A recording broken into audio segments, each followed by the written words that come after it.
한때는 글로벌, 오래된 역사, 이런 말만으로도 존재감 있던 브랜드들이 있었습니다. 근데 어느 순간 조용히 사라지고 대신 처음 듣는 수입 브랜드들이 화려한 패키지와 타이틀을 달고 쏟아지기 시작했어요.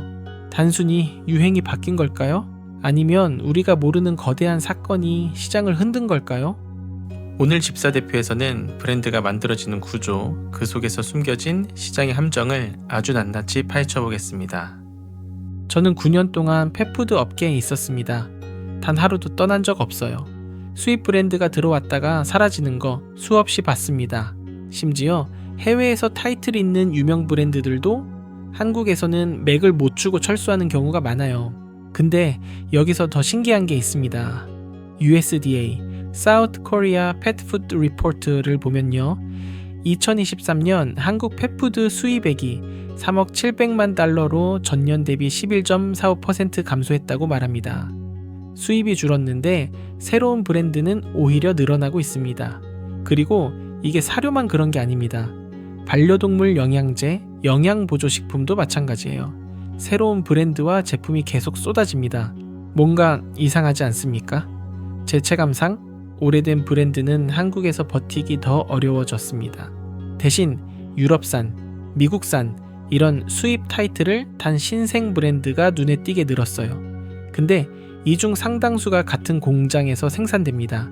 브랜드 이름만 다를 뿐 같은 생산 라인에서 나오는 거예요.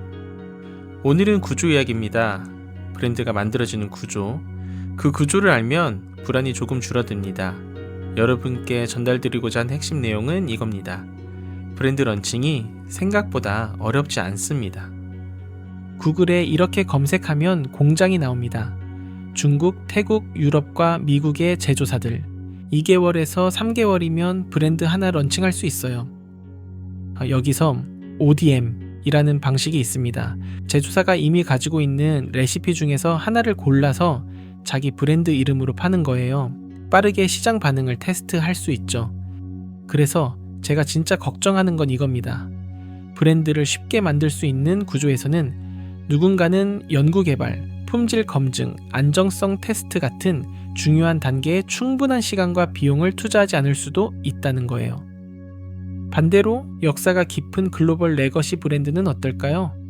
네슬레 퓨리나를 예로 들면 2022년부터 2025년까지 4년간 R&D와 생산 설비를 포함한 펫 뉴트리션 투자에 32억 달러를 투입한다고 발표했습니다.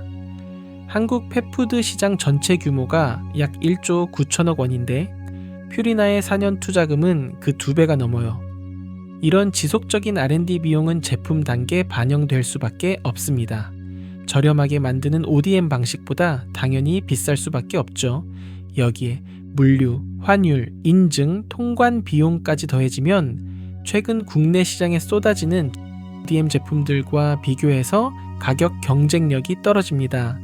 그래서 국내 수입사들이 이런 브랜드를 적극적으로 들여오지 못하고 결국 오래된 수입 브랜드들은 한국 시장에서 철수하게 되죠. 연구와 안전에는 비용이 듭니다. 그게 우리가 지불해야 하는 가격이고요. 결국 이런 구조로 흘러가고 있습니다. 레거시 브랜드의 수입은 줄고 ODM 방식으로 빠르게 만들어진 브랜드는 늘어나고 있어요. 프리미엄 브랜드는 가격 경쟁에서 밀려 철수 압력을 받고 시장에는 검증하기 어려운 제품들이 더 많이 남게 되는 구조입니다. 제가 말하고 싶은 건 딱 하나예요. 쉽게 만들 수 있는 구조에서는 소비자가 더 똑똑해져야 한다는 것. 그럼 우리는 뭘 봐야 할까요? 지금부터 10초 테스트 해볼게요. 여러분이 먹이는 그 브랜드 직접 대입해보세요. 하나, 출시 연도가 공개되어 있습니까? 오래됐다는 건 데이터의 역사입니다. 둘, 판매 국가가 구체적으로 공개됩니까? 글로벌이라는 단어 말고 실제 국가 리스트요. 여러 나라에서 팔린다는 건 여러 규제를 통과했다는 기록입니다. 셋, 리콜이나 이슈 발생 시 공지 이력이 있습니까? 리콜은 있을 수 있습니다. 중요한 건 속도와 투명성이에요. 넷, 영양 설계자가 누구인지 공개됩니까? 수의사, 영양사가 광고 모델인지 실제 개발 참여자인지요.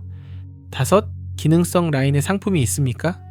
모든 아이에게 최고라는 문구는 마케팅입니다.